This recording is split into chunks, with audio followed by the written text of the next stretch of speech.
Welcome to the Whiskey Congress. Honest, open talk dedicated to speaking the truth to those who are open to hearing it. Black, white, right, left. Most importantly, honest, bold, and fueled by good whiskey. In Whiskey Veritas, we are Whiskey Congress. Join the evolution.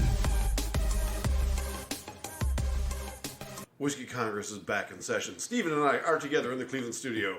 Man, I haven't seen you much lately. I've been traveling, and it's good to see you. I know. I wish we could hang out more, but it is what it is. Got to swing by yesterday. You were smoking meat as you do so well. I started to get to stick around too. You know, I didn't even think about it. I would have brought you some. I should have asked. But it was, meat came out really well. And I just had some friends up from Youngstown, and it was nice. My veteran buddy. Like to take care of him, Sammy. And, it's been a crazy week. For everybody involved, and then along with everything that's happening with the Supreme Court, we still got a war going on across the ocean. Oh yeah, there's that. Yeah, and we still have an American citizen locked up in jail over there, Brittany Griner, which is just a heartbreaking situation. Although they did, it's a gesture. Which doesn't do Brittany Griner any good, but they made her an honorary starter on the WNBA All-Star team. Which I thought was... You're right. Fine, it's nice. You're right, but it's a total gesture. Look, what's the WNBA going to do, right? And ultimately the NBA, right? Like they only have, you're talking about a hostile foreign country that's in the middle of a war, right? I mean, it's not like Adam Silver can hop on a plane and go negotiate with Vlad. I mean, you know what I mean? Like there's no good answer other than, hey, it's no big fucking deal, let her go. Right. It's not going to happen because she's a pawn in a political game surrounded by a war. And I told you this at the beginning, and everyone's like, oh, no, they'll get her out. I'm like, no. I didn't say that. No, not you. Not you. There's other people, like, social media and people I talk to in conversation. But besides that, we have our own issues going on here in the U.S., and many of them center around the Supreme Court. I want to start with two things that aren't abortion. Okay. The first one is, there was a case coming out of New York dealing with gun rights, right? Okay. And so ultimately what it came down to was in New York, in order to get a CCW, right, concealed carry permit, right, you had to show cause for needing to have a weapon outside your house. I know this personally because I applied for one when I lived in New York. And then you got rejected. I did. Okay. Twice. So, the double ooh. Yeah. So the Supreme Court basically struck down that clause that you need to have that requirement to show cause, and said it was unconstitutional, which, immediately impacts New York, California, and all your very strict gun rights state who had that clause. I personally applaud this, right? Like the gun control lobby is very upset about it.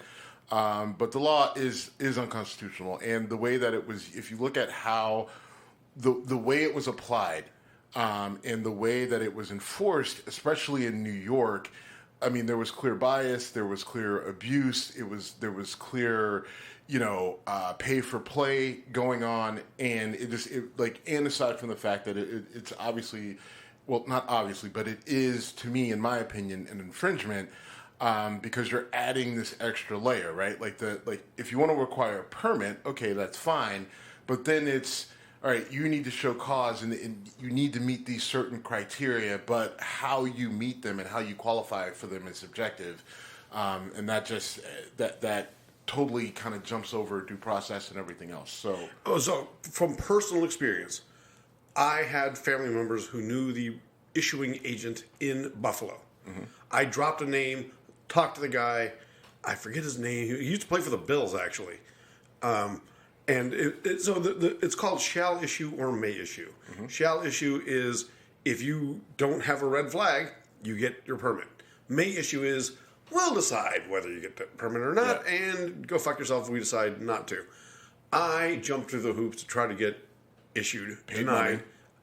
I didn't pay I paid money, but I didn't pay the individual. I didn't bribe a guy. No. But I'm saying, but you paid the fees. Yes. Right, and then got rejected. Yes, I did twice. And truthfully, I only needed the permit for those rare occasions when I wanted to carry concealed. And the laws are restrictive enough. New York's gun laws are stupid. I'm not as hardcore Second Amendment as you or others. I do think there are reasonable restrictions that I would support that perhaps you would not. And our friend Ben from Kentucky would aggressively disagree with me. But New York's laws are dumb. And well, I mean, first of all, New York has everything that everyone says are, reasonable gun laws, right? Right. They have all of them, right? They don't work. They have, restricted magazine capacity. They've got, I think their laws are at 18, right, in New York, or maybe they were 21. I think it's 18. You can't, it's very hard to get concealed carry permits. They have all of it. Right, and yet, how's that working for you? From a crime rate, and if you look at what's going on, it's not really helping anything. And then you just had a mass shooting, right? Like, so all this stuff is supposed to stop all that stuff, and yet it didn't. It doesn't, right? No, and now right. There's other aspects to it because the other states around them don't have the same sort of restrictions. Blah blah blah. I mean, although it's New York, so actually they do. Well, it's pretty easy to get from Ohio or Pennsylvania to New York, true. And still 8 hours, but fair. 3 from here. I'm all of New York. New York I'm City, sorry. yeah. I'm thinking New York City, where a majority of a lot of this stuff although Buffalo has its fair amount of crime. Violent crime. Yeah, it does. and the shooting you just referenced yes, happened in Buffalo. Right. But so my whole thing with this is, one, like, if everyone had these laws, would they work? Maybe. But the issue is, like, you have to deal with the situation where it is right now. Right. And where it is right now is that you literally have more guns in this country than people. Right. And so we're both examples of that, by the way. Right. I mean, because we both have more than one gun. We both have more guns in our homes than people. Right. So I mean, it's just so you're going to have a tough time controlling all of these things with, like, limited magazine capacity because there's so many. Yeah. But anyway, besides all that, so I thought that was a win for gun rights. And I want to say one more thing about gun rights.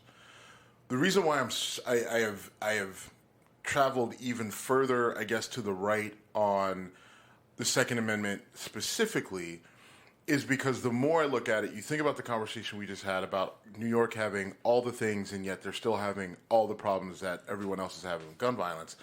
The other part of it too is that we sit there and we can look at the abortion decision, right? And we know most of the country is middle of the road, a little center left, a little center right. But the extreme voices on the right ultimately won out when it comes to abortion. Right? Like, that's not where a majority of the country is. Right? That's, and especially, like, it's not at all, right? And so you have a lot of extreme voices that are starting to win out. So we can sit there and say, oh, there's only a small percentage or a small few that are saying these crazy, ridiculous things, but yet they're winning out. So when it comes to gun rights or gun control advocacy on the other side, right, you have some really extreme voices that would, literally go in and have people's guns confiscated out of their homes, right? So if the extreme can win out on one side, then the extreme can win out on the other side. And so once you open the door with these common sense gun control policies, it's, as much as I hate the term slippery slope, it is a very fast and slippery slope into the extremes of that other side, right? And we've seen what happens when this country really pushes for gun control. We see exactly who it hurts the most. Right? Who the police go after the most. They're not going to go after the country boys. They're not going to go after the white dudes in the suburbs or even the black dudes in the suburbs. Right? They're going to go after the kids in the inner city. They're going to go after, that's what they're going to direct all their ire, right, on a place that's already a hellhole, and it'll be the war on drugs all over again. Right. Well, I mean, as if the war on drugs was over. Right, but I mean, it's not. I mean, it would be adding to it. It's a cycle. I mean, the funny thing is, a lot of gun violence in this country is inner city, drug related. It just is, and it's not comfortable to say, but it's the reality. in democratically controlled states with heavy gun control, heavy gun policy. Governors and mayors, absolutely. And the laws themselves don't. If you don't give a shit about the law, I mean, if I'm willing to kill someone, if I'm slinging drugs for a business, you think I give a shit about a gun law? Come on. Well, and the other thing too is like, look, and my other part with gun control is, I'll start to listen to it more when people get serious about the root causes of gun control or of gun violence, right? It's not, and because a lot of the calls for gun control are on the backs when we have these, really tragic events, school shootings, mass shootings, things like that, right? Sure. But you don't hear that same sort of call when it's, people don't even, the news doesn't even report that the violence that happens in the inner city, right? They just run the statistics. They may say, oh yeah, somebody was shot or whatever.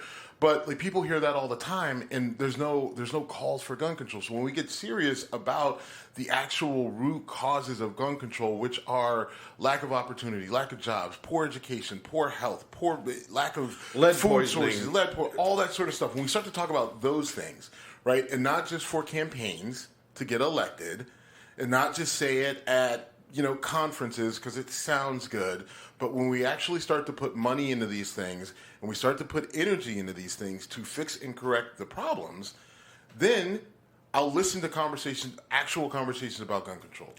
I mean, there's no way. I'm not going to argue with you because there's nothing I could dispute.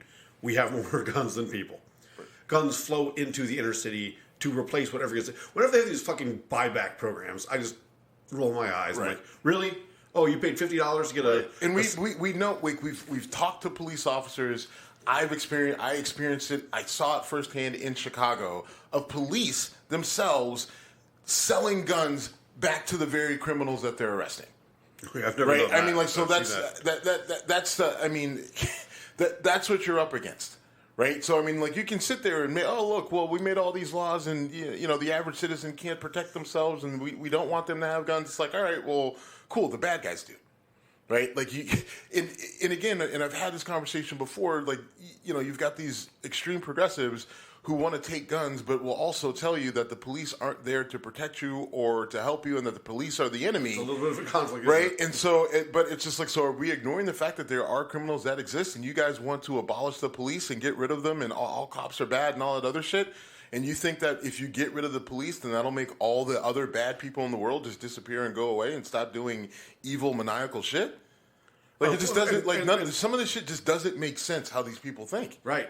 And throw in the fact that if you make guns illegal, well, first of all, let's just say you said, okay, we as a country aren't mature enough to have guns. I could actually defend that statement. Yeah. But that's a problem that gets solved in about 200 years. Right. Because and listen, the argument is you got to start somewhere, and that's fine, but you're just not going to start with me. Right. Okay. Right. So or me. Right. And so I want to move to the next Supreme Court case, which is still not abortion, but so there was a case that came, I want to say it came out of Colorado. And essentially what they said in this case was that you cannot sue a police officer or a police department if you are arrested and not read your Miranda rights. Okay? Now, this is a little bit perplexing to me, and it raises an eyebrow.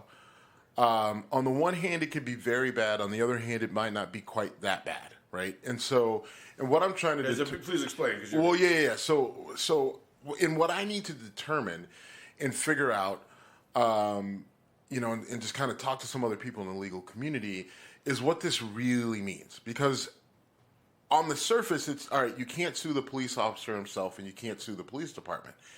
But the bigger question to me is, if there's a confession that comes about and a suspect was not read his Miranda rights, can that confession still be thrown out as fruit of the poisonous tree if it's discovered that the person wasn't read their rights, right? Because it's one thing to say you can't sue the police officer who put you in this position. It's a whole other thing to say not only can you not sue, but because they're saying that it's not a right. Okay. To be told what your rights are. So I know what fruit of the poisonous tree means because I've talked to you about it. So fruit of the poisonous tree is when you're looking at a legal case and you have information that's used, evidence that's obtained, and information that's used against the suspect or the accused. If it's illegally obtained, then if you get a conviction, that conviction is a fruit of a poisonous tree, because the tree is the case that they build against you. As soon as you bring in illegal evidence, evidence that was illegally obtained, evidence that's false, anything along those lines, then that poisons the case, that poisons the tree. Anything down the road from that, right? And anything that comes of it, right? Well, anything that comes of it, right, is now tainted, right? Like, so if you're convicted, because with this information involved, now your conviction is therefore tainted. So my question is, does that still apply?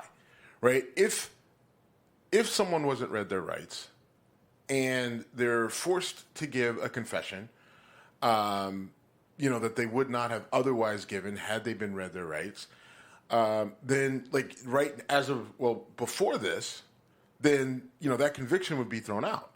Yeah. But now the question is, with this ruling, does that still apply? And that I don't have the answer to it. Like I said, I have to go through and find some additional analysis. A lot of this stuff came out rapid fire this week, so people just really didn't have time to react because you had the gun. I think the gun control thing happened on Monday. Miranda, I think, happened on maybe Tuesday or Wednesday, and then I believe abortion happened Thursday or Friday. I think it was Friday because I landed and I was looking at my social media. I'm like, oh my god, the whole world's and I think there was rumors that it was going to come. Oh, that's right, because they actually added an additional day. Typically, they're done on Thursdays, but they added the additional day on Friday to drop that bomb to let it linger over the weekend, I guess. So that's where I stand. And the Miranda one is a very important one, and I would like to. And maybe I'm not the only one who doesn't know, and so we'll have to see how that plays out in court and keep an eye on it. But if I get additional information on it, by the next time we record, then I'll definitely drop that in there. And then the last Supreme Court. So realistically, what you're saying is they basically said the whole getting read your Miranda rights has been thrown out the window. It may have. What we know is that we definitely can't sue the police officer or the police department, but. But that's a civil thing versus a criminal thing. So the question is, how does this impact the actual criminal case? I don't necessarily think it does, but it's concerning. And then the last Supreme Court decision, obviously, is your Dobbs decision that came out, which threw out Roe versus Wade. Right. And what it said was that states can determine what the access to abortions are. Right. They can determine, what their laws are around it, how much they'll allow or what they'll allow, and once this went into effect and once this ruling came down officially, there were a number of states that had trigger laws that as soon as this happened that they banned abortion, and a lot of these places are going very extreme with it. I mean, they're saying, that there's no reason for any abortion. Right, even if it threatens the health of the mother, rape, incest, all just these really terrible some birth control agents are considered abortive agents. Yeah, so you can't right. use that. I mean, now the one thing is telehealth and medicine by mail. Those are areas where states are trying to. Deny access that way as well. Sure. But it's a little bit more complex with that because of where things could be coming from. Which is good.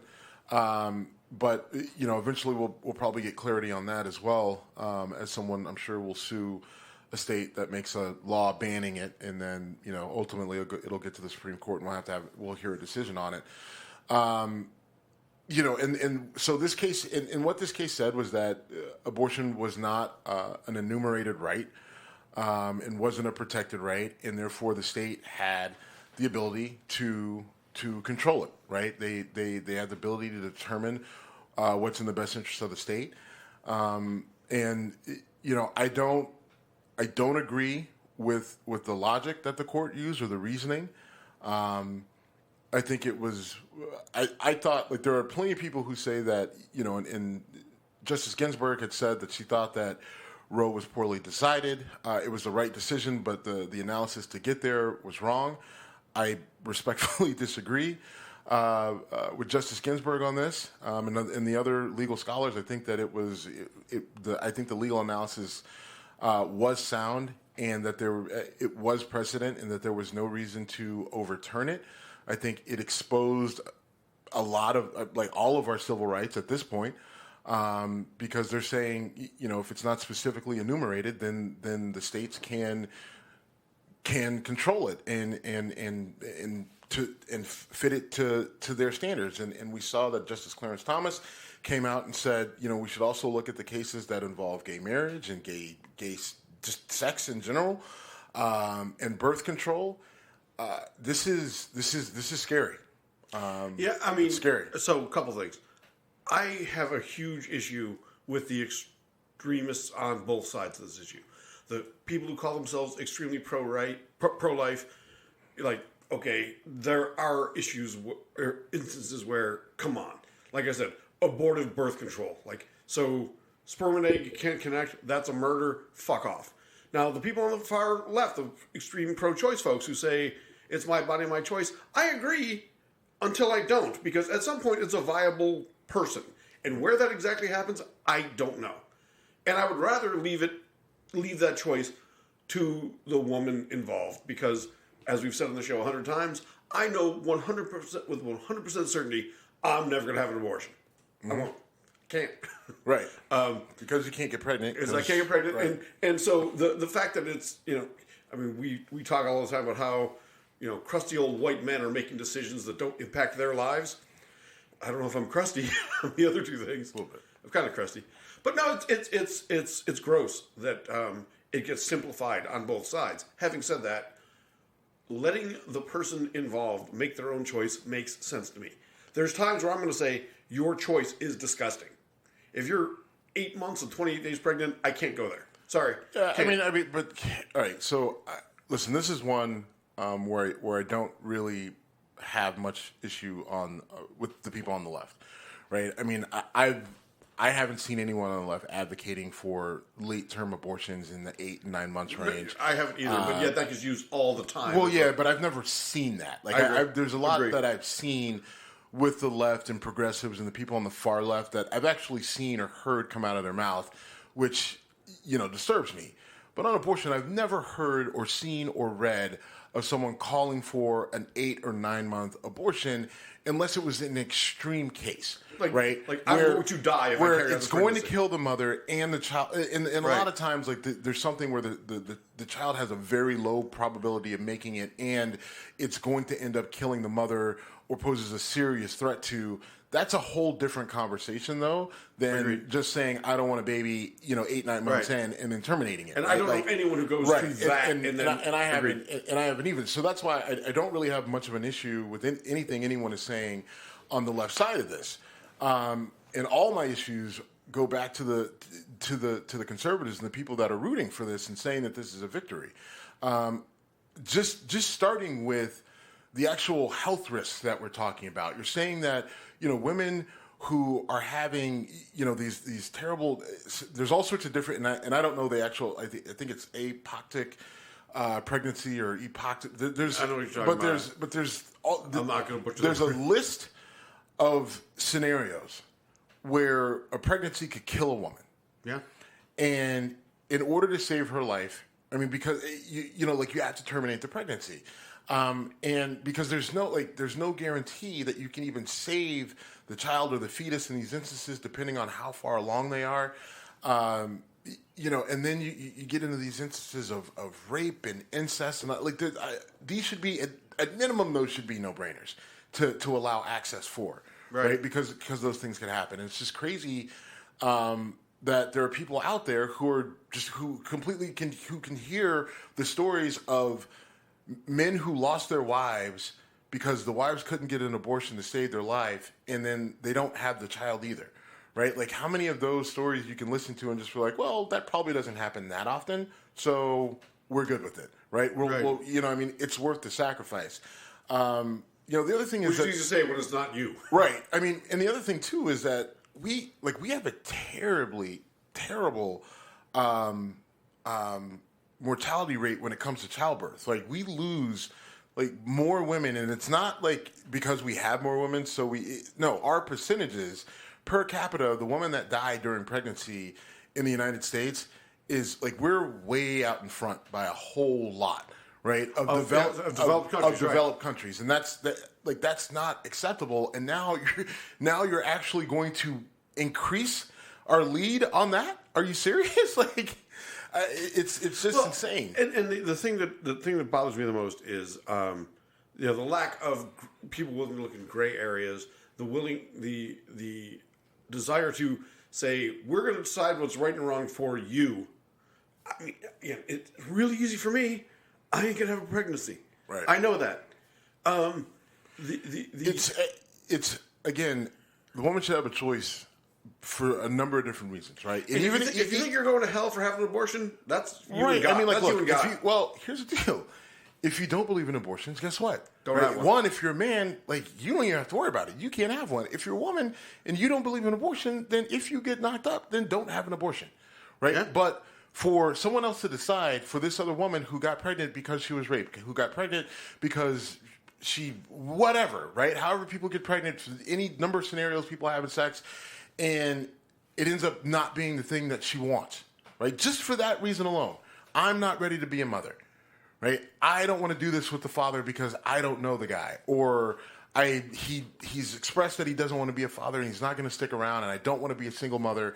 Any of those things, 3 months in or 2 months in or whatever the number is. Whatever the number is confusing to me. Not confusing. Number is something that I don't know where to draw the line. Right, but I don't either. But I mean, let's just say it's 12 weeks. Okay. Right? Like, so a woman makes a decision within the 12 weeks that she wants to end the pregnancy, then I can't see why. I don't see the argument here. Right? I mean, like, you can sit there and say, like, well, if it's got a heartbeat, that it's got a life. I mean, okay, but fine. I disagree. Right? That's not a human yet. It's got a long way to go for me before it's a human in my eyes. And I don't share your religious beliefs, so don't use that as an argument. Right? Well, the people use the religious beliefs, which is ultimately what's driving this. Yes, exactly.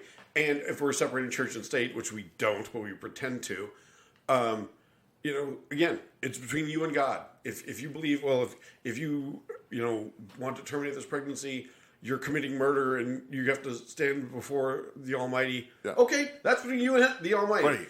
And I don't feel like I have the authority to get in between that mix. Right. It's just a weird, awkward. And again, people who have extreme. No, that's not weird and awkward, man. This is fucking terrible. Like, this is going to cost people their lives. Right? These are going to cost people. You know what I mean? Like, it's just it's. I want to say this. If you support this decision, okay. Then if you believe abortion is murder, then don't tell me a woman who has an abortion isn't a murderer. Don't say it's the doctor. It's conspiracy to commit. Now, I don't want that, but if you're being intellectually honest and you say abortion is murder, then a woman who has an abortion is committing murder. And if you're willing to own that, that's on you. I'm not. Okay. I know a lot of women who've had abortions. I'm not willing to call them murderers. Right. And they've all been in other situations. One of them, a girl I went to college with, she was 16. She didn't even want it. Her parents basically forced her to it. So her parents are also conspiracy or co-conspirators to commit murder.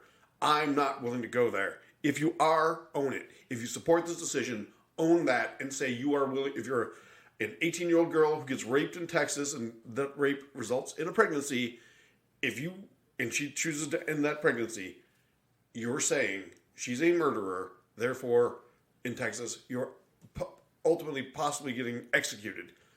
If you think that, fine. I vehemently disagree with you, but own it, and you just own it. Like, you're going there, go there. Yeah. So, from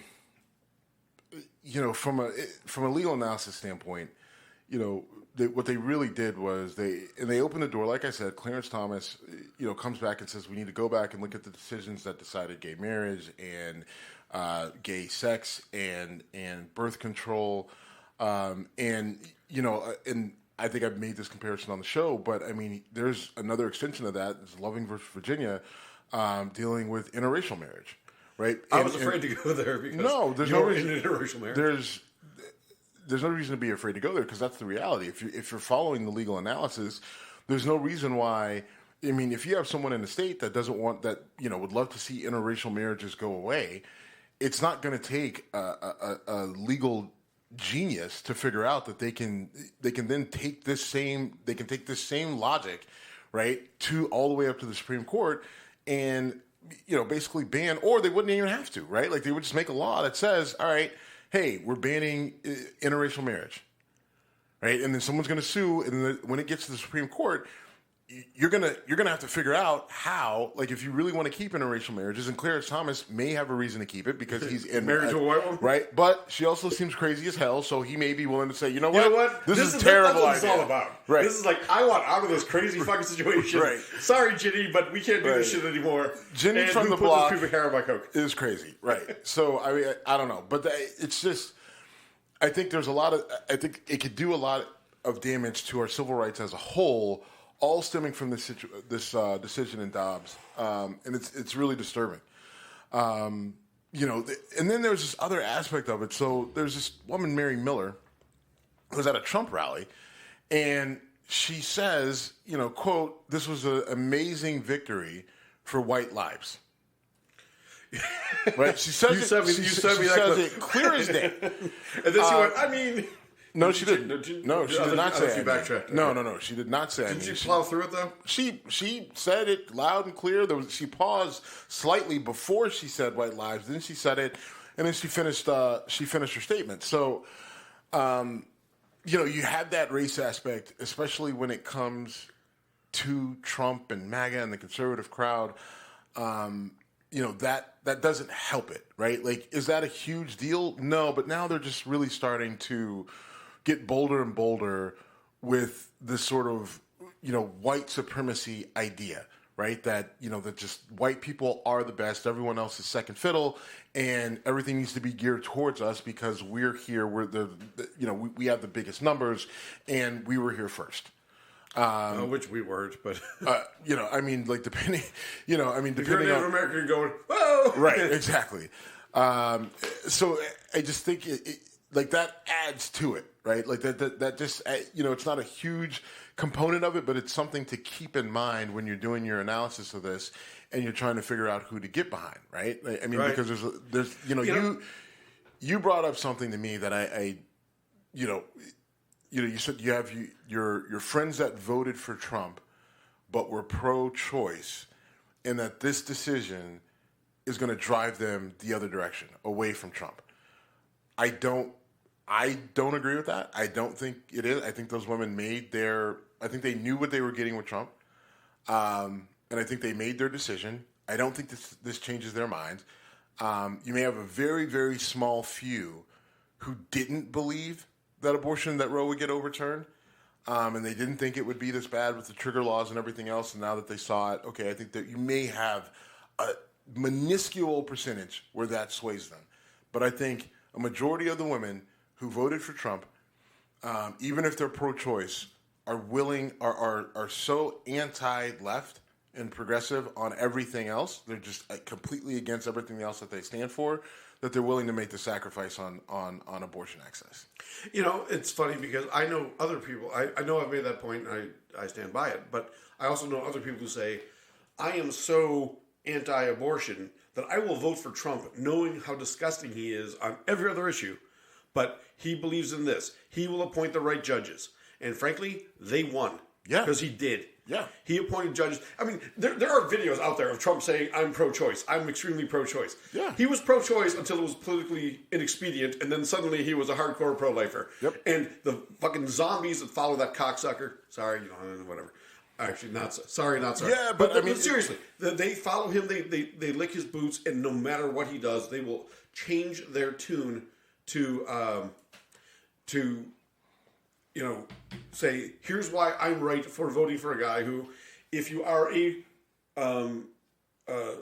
conservative religious voter and you're going to vote for a guy who's on his third wife, who's banging porn stars behind his pregnant third wife's back, putting statues, shitting on his gold toilet, putting statues of gold of himself. I mean, everything biblical that you would say you despise, you would say, I'll ignore that because of this. Well, now you got this. Mm-hmm. I don't know where you go from here. I mean, for those people, they're fine, right? I mean, it's just that was their big thing. And then I guarantee you those people are also pushing against every,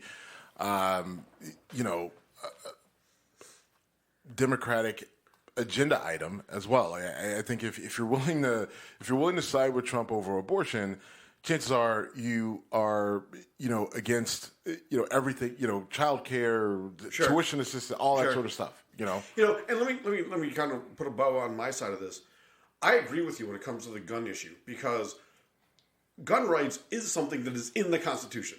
So for New York or New Jersey or California to say we get to play differently than you, it's fundamentally unconstitutional. Right. And I've argued that for years when I was a New York resident and when I was not. When you're talking about reproductive rights, there's nothing in the Constitution about that I'm aware of. You know better than me. You went to law school. No, I didn't. Huh? Okay. So that should kind of be a states' rights issue. And it's good. And now it is, again. And it's going to get... Have you ever read the Ninth Amendment? I probably have, but don't know it. Oh. Don't. Well, this is why I say... Me, well, it's right here. I got to get my reading glasses out. Right. The Constitution is on the wall of our studio. In fact... What? All right. Okay, so we take a pause. Go ahead. But I'm going to read you the Ninth Amendment. Okay. The enumeration in the Constitution of certain rights shall not be construed to deny or disparage others retained by the people. Right? So our analysis and breakdown of what that means is that, yes, we have enumerated rights, but we also have other rights that aren't enumerated, that aren't explicitly stated in this document, that still exist.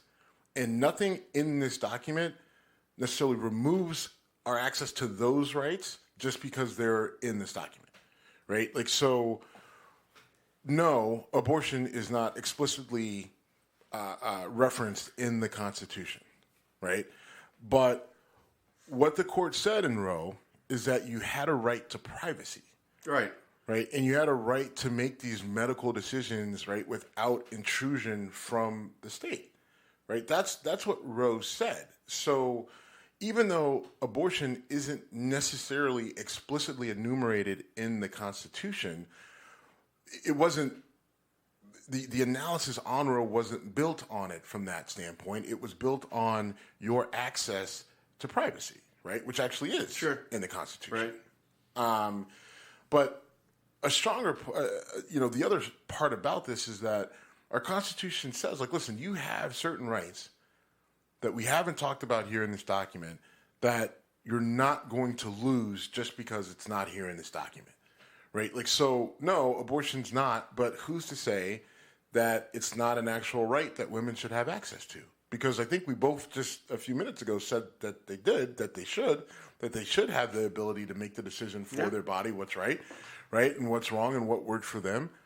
Right? Like I can make every health and medical decision about my body that I want to. There's nothing that I can't do that's restricted. That's restricted by law in terms of my health. Right? Other than narcotics, but so I guess the point is that just because something's not in the Constitution doesn't mean that it can't be protected by the Constitution. Okay, that's fair. And constitutionally, you just said that this decision is bullshit. I think so. I mean, I think building the protection around privacy. I think building the protection around autonomy, and they also provided the viability standard in and of themselves. So I mean, I will argue, and I'm not the only one, that the legal analysis was sound. And I understand that people on the Supreme Court have said that it wasn't, right? But others on the Supreme Court said that it was, right? Like, so, I mean, it's clearly a divisive issue. You can come down on either side. And I'm going to come down on the side that's most favorable to the women around me and the women I love and the women of the world or of the country or whatever. Because I understand how important it is on so many different levels. And that's just that. So, and I want to do one thing, because you've said this so many times on the show, and it needs to be said right now. Elections have consequences. Yeah. You call out the people who didn't come out to vote for Hillary because she was not favorable to their thought. I mean, we went back and forth pretty aggressively when I was like, I'm not going to do it. And I did. When I said I was going to vote for her, which I ultimately did, but I said it because, there's a lot of things I really don't like about Hillary Clinton and what she represents in terms of our, our system but I did that thinking there's no way she loses. So I thought I had the audacity, I thought I had the entitlement to say, I'm going to hold my moral high ground, but it won't have this consequence. Well, it had this consequence, 3 judges, and now the Supreme Court is hard right. So, and listen, unfortunately, not everybody, I begged you to not vote for Jill Stein or whoever. No, it was Gary Johnson. Or Gary, yeah, whatever. I mean, but I did. I bet on the show. And he also called me out and said, you're lucky you have the fucking privilege to try to do that bullshit. I don't, fuck you. Right. Essentially to that effect. Yes. Which you're not wrong. Right, but I mean, not everybody had someone like that literally badgering them. And not everybody was open to, realizing, hey, I'm wrong. I wasn't going to give you begging. Badgering, you definitely did that. Yeah, no, I mean, because it was important. I was being smug. So here's the thing. Because of just what Trump said, I was never convinced that he would flip the court to a court that would overturn Roe. People said, "Oh, this is what this means," and I said, "I don't know." But what I did do now, I did vote for Hillary, and I pushed you to vote for her as well. Not because I was in love with Hillary, right, but just because I thought that. By the way, my mom left me like a 2-minute voicemail telling me I was a piece of shit if I didn't vote for Hillary because of our conversations on the show. Well, I think I still have it recorded. I should play that. But I did vote for Hillary. I did push people to vote for Hillary. The other thing that people may not know that I did was I actually flipped to Republican to vote for John Kasich in the primary to push his numbers up. I did too. And I told you to. We had this conversation. Okay. I don't know if we had that one on the show. That one you didn't have to push hard. I actually like John Kasich. But I mean, everything I've done since, really Donald Trump started to run was because I felt that he was dangerous to everything. And while I didn't necessarily believe that Roe would fall. Everything that I did from a political standpoint aligns with protecting it. And again, because my issue was, I still believe that Donald Trump is a buffoon. I agree. Who wants to be seen as super intelligent and all these other things. But he's not. He's very fortunate. Now he's charismatic. He is right. He's charismatic, and he knows how to play a crowd, and he literally turned that into an entire movement. So good for him, but he's not a guy who should be running the country under any circumstance. And so that is why I advocate so hard against him. Right. I also I don't think that Joe Biden should be running the country. Right. I've been very explicit about that. Right. There's a shit ton that I completely disagree with Democrats and how they do things and their stances on things. But for me, I would rather deal with them than have to deal with Trump in control and in office. And we're seeing we've been from January 6th and way before that all the way up to this decision. We see the impact where terrible choices. From an election standpoint and voting, people just deciding not to, people voting for other people out of spite, people intentionally running and sabotaging other people, like just so many of the things that got us to this point. And so now, look, I'm done with the I told you so's. All right, now all the evidence is there. I was like, are you though? No. I'm done telling people, like, I told you so, and I predicted Trump in 2015, 16. No, I'm done. Now it's get your ass out and vote. Because if you don't, then you're going in. It's on you. Well, yeah, I mean, and listen, this is going so. I just feel that this is going to a place where I don't know if we come back from, and whatever we return as won't be the same. I wish I could argue with that. I feel like Jim, it turned. I feel we are on the edge, and people pretty soon the whole it's not gonna matter. Because you're going to have the people. You're going to have the people that are going to turn on each other. A lot of it's because of the media. A lot of it's because of political parties. But I have a real. I'm not. Listen, maybe we can get it fixed. I hope so. And I know I sound like an alarmist, but there's a lot of bad signs out there, and be prepared. I wish I disagreed with you. I really do, because we've talked multiple times for years. Like, people say there's a civil war coming, and I've always said, bullshit. Who's going to fight who? Well, it doesn't need to be blue and gray. Right. It can be just right. next door neighbor and me. Right.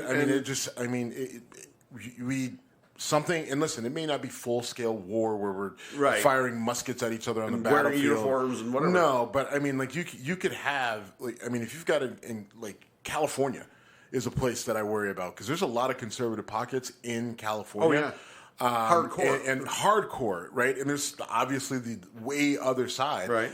And the way other side has been fucking things up badly, right? Right. San Francisco and San Diego and LA are when I'm saying way right other side, I'm you've got literally however we I don't want to get into the back and forth about Antifa, but we know we know that there's a group of people who run around with masks and helmets and bats and everything else, and then you've got these conservatives who run around with ARs, right? And I could easily see one of these protests turning into a whole thing, right? That literally blows up and can pull other people in.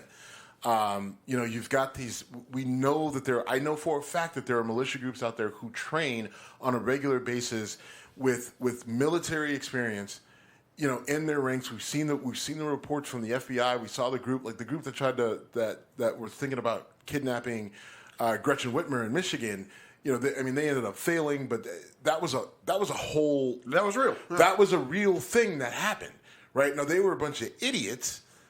But, there are other groups that don't have those same idiots that are out there training guns, tactics, everything. And then we've got a bunch of really pissed off, angsty, progressive people, a lot of them mostly women, who are more than ready to fight, right? Like your really far left progressive women will really physically want to fight someone.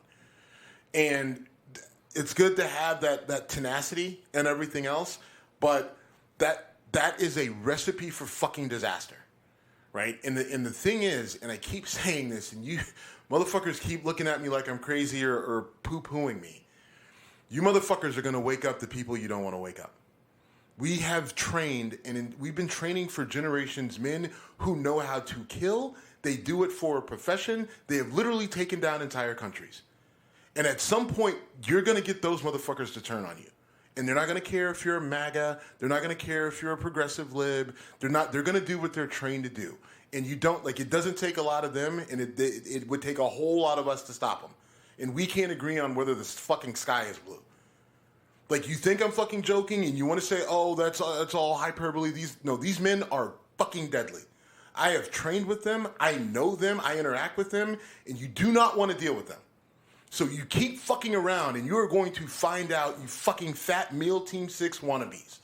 You keep fucking around, Mary Sue Rotten Crotch Progressive Left, I'm going to fight everybody.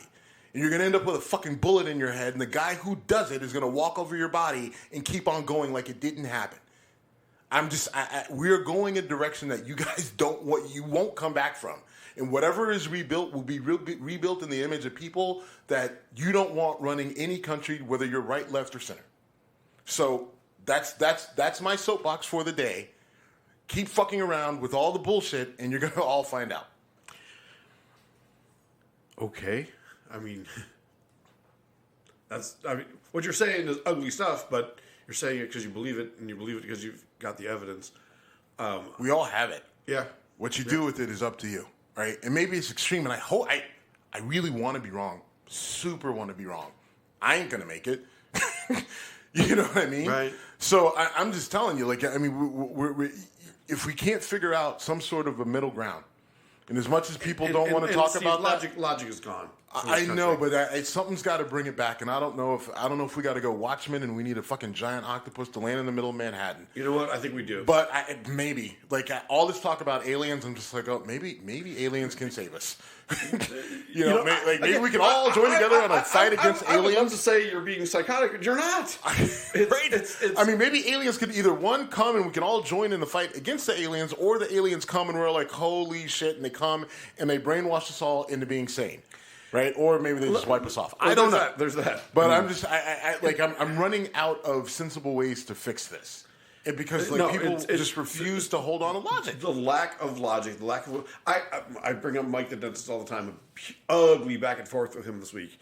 Every time we have a conversation, I say, "Would you like to have an adult conversation?" No. He literally says to me, "I don't think it's worthwhile." He'll send me memes. He'll send me snarky shit, and I say, "Let's talk." Nope, don't want to hear it. Yeah. Anything that deviates from what they believe, what they've been convinced of, anything that even challenges that or makes them think. And this is from a guy who went through a total crisis of faith, like, I wouldn't say hardcore Catholic, certainly my behavior wasn't, but I was a church-going Catholic every Sunday, and I went, what the fuck am I doing? A lot of it based on Trump. Look, my dad is a Baptist minister. I spent a lot of time in the church. I spent a lot of time in a lot of churches. Right, because my dad was Baptist, my mom was Methodist, and then I ended up having to be converted to Catholicism for cheaper school, and starting running back spot. Right, and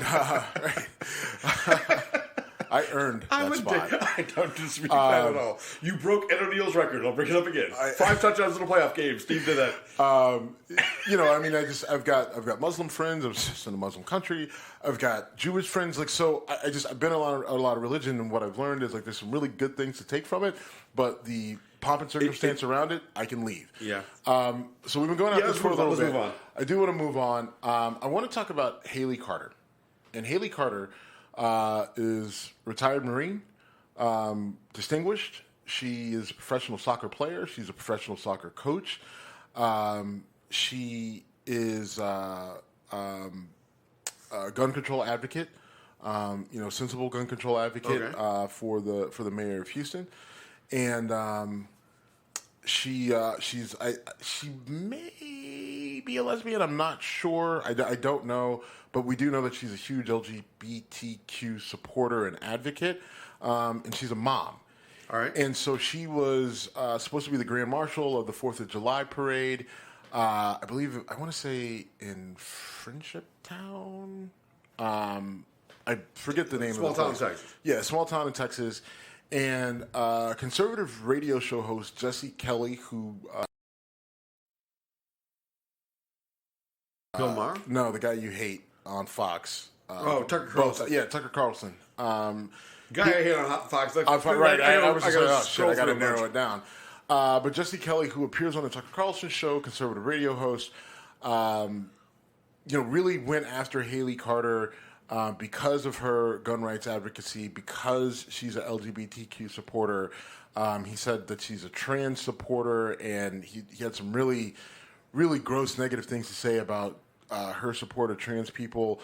And then he posted a picture of her child on Twitter, and people really went after her and her family. Now, I don't know. I didn't look for or see, specific threats of violence. And so, she says that her family received threats. So she decided not to be the Grand Marshal. She stepped down. And the city said they will not have, they will not replace her, and they'll just have it without her, without someone in that role this year. But I just thought this was a really, you look at I wrote out the resumes of the two, right? Retired Marine, she's also athlete. Professional athlete. She also got a law degree and a master's degree. She's a mom. Other than that, what's she done there? Right. She's truly an American hero, right? She's done. She served. I believe I want to say Afghanistan. I believe she was over there. So she checks all these boxes, right? This Jesse Kelly guy, is a talk show host. He's an RV salesman. And he's conservative, and so he decides that he is going to take that bullshit resume and go after this woman, right, and sick his, brainwashed fans all over her, and she decides to pull out. I completely understand why she did it. Right? I do too. Can you imagine being like, here's me, put a bullseye on me, because here I am. But at the same time, I think my argument would be that I would, look, once he puts the target on you, the target's on you. These people aren't going to let up, right? Like, there's still going to be people out there. Like, I mean, they went from no one knowing who she was to all 500,000 of his followers knowing who she was, not to mention everyone else that connects to in the conservative realm. So just because she doesn't do this doesn't really take her out of the bullseye. No, but it doesn't put her right in the spotlight. But she already was. But Steve, when you tell... I understand it. And she did it because of her son, right? Like, we all know that because she's got a family, because of her son and her partner and everything else, she had to do it. But there's and I understand that as a father, but there's also a part of me that says, look, we're already a fucking target, so I'm going to do this anyway. And yes, I get it that it's a risk, especially in Texas. With their gun laws and their history of assassination, there's just. Could we point to the picture of Lee Harvey Oswald in our studio? Right. I mean, Life magazine. I get it. I wish more people could see our show. I wish more people could see the layout. Yeah, I'm sure. Cool. It's been a while since we tried to stream or something, but maybe I don't know. Whatever. We'll figure it out. Anyway, but I just thought that this whole Jesse Kelly and he sort of is an embodiment of that lack of sense and logic that we're missing, right? That's part of the problem, because whether he believes any of the bullshit that he spews or not doesn't matter. The fact is that there's a whole bunch of people that listen to him and they believe it, right? And he knows it and he's profiting off of it. The same thing with Tucker Carlson. I was listening to Dan Abrams talk about Tucker Carlson on Sirius a few days ago. And Dan Abrams said, listen, we were both at MSNBC together at the same time. We were on different shows, and Tucker was a conservative voice. And he said we would go to dinner. We were, cordial work acquaintances, but he was maybe friends on the outside. But he said that guy is not the same guy that's at Fox that I see right now. That those are two different people. And he said it saddens me because the guy I knew was engaging and compassionate and intelligent. And he said this isn't that guy. Maybe it's money. He's like, he says I have no idea what has turned him into what he is now, but that's not the guy I knew at NBC. And Dan Abrams is a independent center guy, probably more center right, but reasonable. And to hear him and you can hear it in his voice that he literally felt like he lost a friend and he didn't know who this Tucker Carlson guy was. But yet that guy, Tucker Carlson, the version on Fox, has manipulated and just rewired the brains. Exactly. All millions of people, right? And so now this Jesse Kelly guy use it, and they're using people's gullibility and people's animosity and hate and insecurities, and they're preying on it because it has value, because they're just raking in cash doing it. And I don't know how you overcome that. That's because these people. I think, is Tucker Carlson so far gone that he actually believes the bullshit that he puts out there? I don't. I don't know. I don't. I saw him at the RNC. Right, I saw him at the RNC, and he's a fake and he's a phony, and that leads me to believe that he's full of shit. He knows that he's full of shit, but he also knows that even though he's the heir of Swanson Food or whatever, the frozen food company, he's still just a greedy fuck. A greedy, narcissistic fuck. Rich people don't get less greedy. Right, exactly. Whether you know Gordon what I mean. Gekko or Jeff same Bezos. Same thing with Trump, right? Like Trump is just a greedy fuck. He got drunk with power, and he saw access to rig money in for everybody: Ivanka and Jared and Eric and D. Trump Jr. and all that other shit. The old money that's going to him. Like, if you look at how they abuse the money that they got in their pack, you know what I mean? Donald Trump Jr.'s girlfriend getting $60,000 to speak for 3 minutes. Speak for not even. I think it was like 60 seconds or something like that. It's crazy, right? Like it was a complete cash cow. Being president, and he's still making money off of it. And I don't know how we beat that, because until the money stops flowing, right? Like, the only time we see people turn on the Trump organization is once they're outside of it and the money stops flowing. So how do you get the money to stop flowing to the Donald Trumps and the Jesse Kellys and the Tucker Carlsons, right? When the people, like, they've got these people in the bag, right? And they just keep hitting the same button over and over again. I don't know how you fucking beat it. And again, I use the word cult all the time, but I absolutely mean it.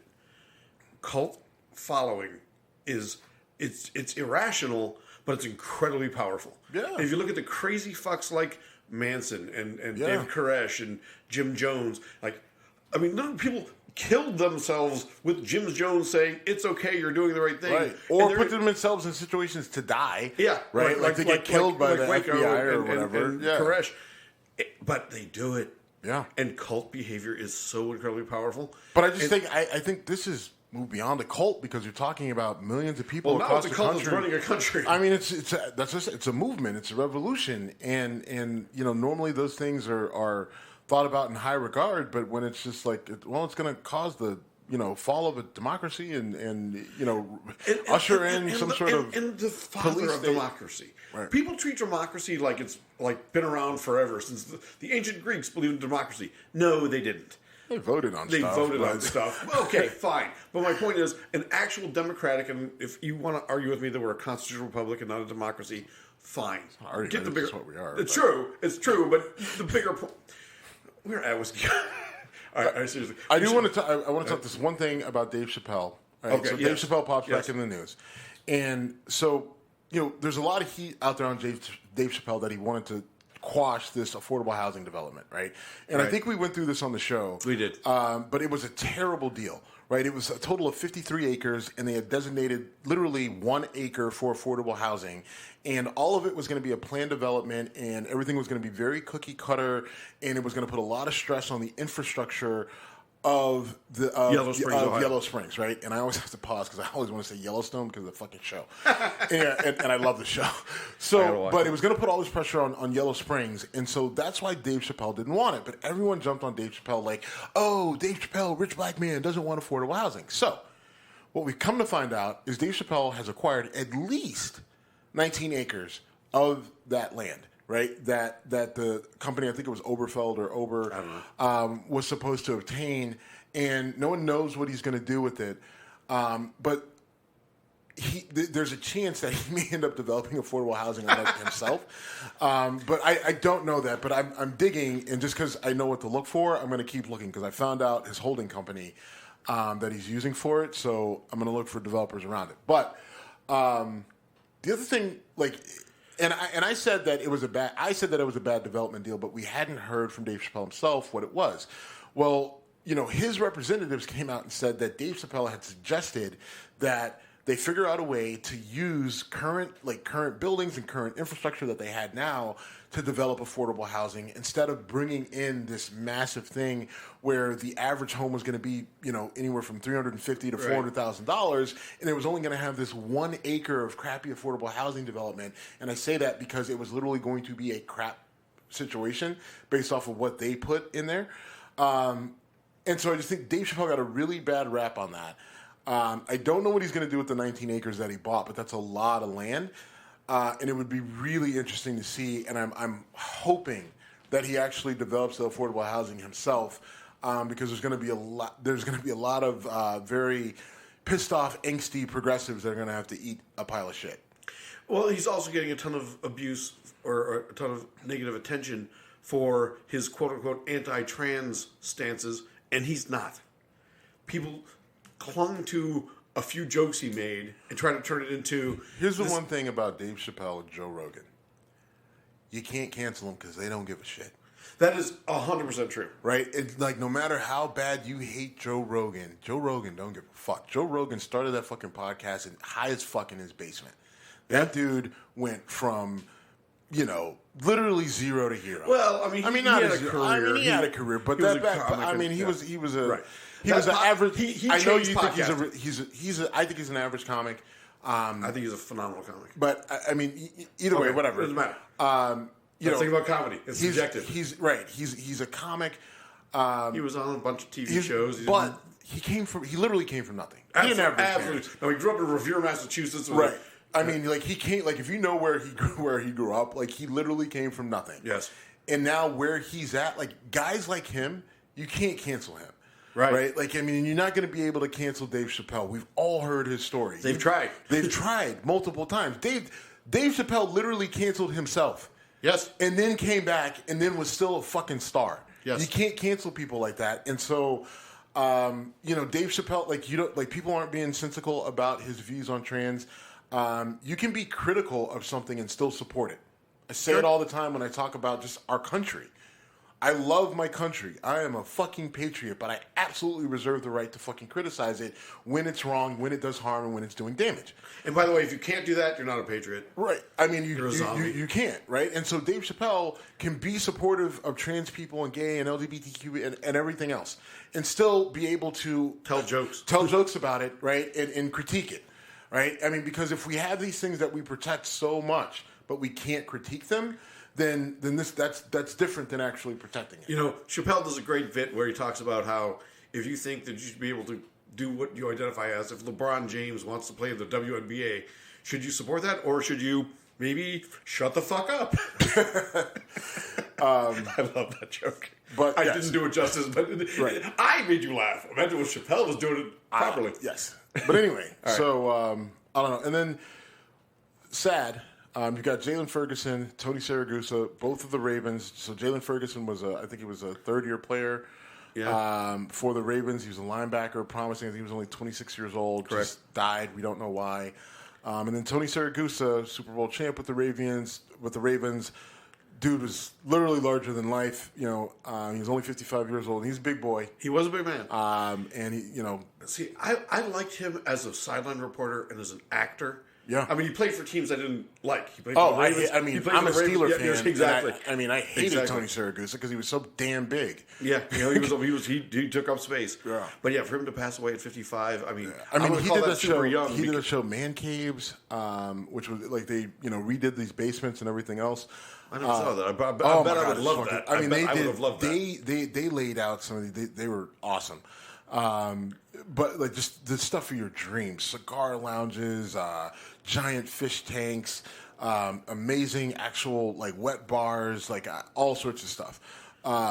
But he did a lot of it. He was on The Sopranos. He was in a couple movies. The 25th Hour. He's the turncoat in the 25th Hour. Spoiler alert. And it's not a great movie, folks. It's not. Actually, no, it's not. It's got a lot of actors. It's got a lot of. It's got great. I mean, the cast is amazing. It's got a cast. Ed Norton, Philip Seymour Hoff, whatever. Anna Paquin, Barry Pepper, Yes. Tony Siragusa. All right, I'll stop. Right. But anyway, they died on the same day. Yeah.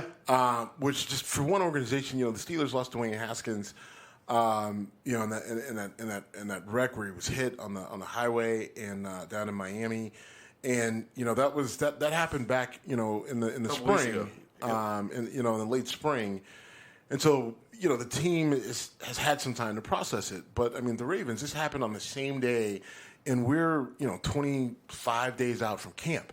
I mean, like you're probably they're gonna have 2 funerals. Yeah. In back to back basically. And two different, right? One guy is a legend in that organization, Right. and the other one is an up and coming guy who's had been with the experience organization for a few years, Tough. and so they lose them both. They're going to have funerals in a short amount of time, basically back to back, and then shortly thereafter that they're going to have to report to camp. Football is a brutal sport, as we know, American football, and you. As a guy who played it at a high level in college, there are times where you do think about your mortality. You take some hits. I mean, you get up and you're on the field ordering a pizza, and a couple days later you're like, this is intense. And so, going into a training camp with that on your mind, I feel for those guys. It's one thing to lose someone, right? As a football player, like it sucks. We saw when Brett Favre, his dad passed away, and he played on that Monday night game, which is just an amazing game. Even though I'm not a huge Brett Favre fan, that's one thing, right? But when you've got guys who you played with, who played the sport, who you were just training with, right? I mean, mini camps just ended, right? Like you were just training with, and now he is gone. Like his locker is going to be empty. Sure. Those sort of things. I just my heart goes out to those families. Even though goes out to the Ravens. Goes out to the Ravens. That was tough to get out. All right. We should wrap this up. Wrap it up, We B. are at Whiskey Congress on Instagram and Twitter. Thank you for listening. We are done.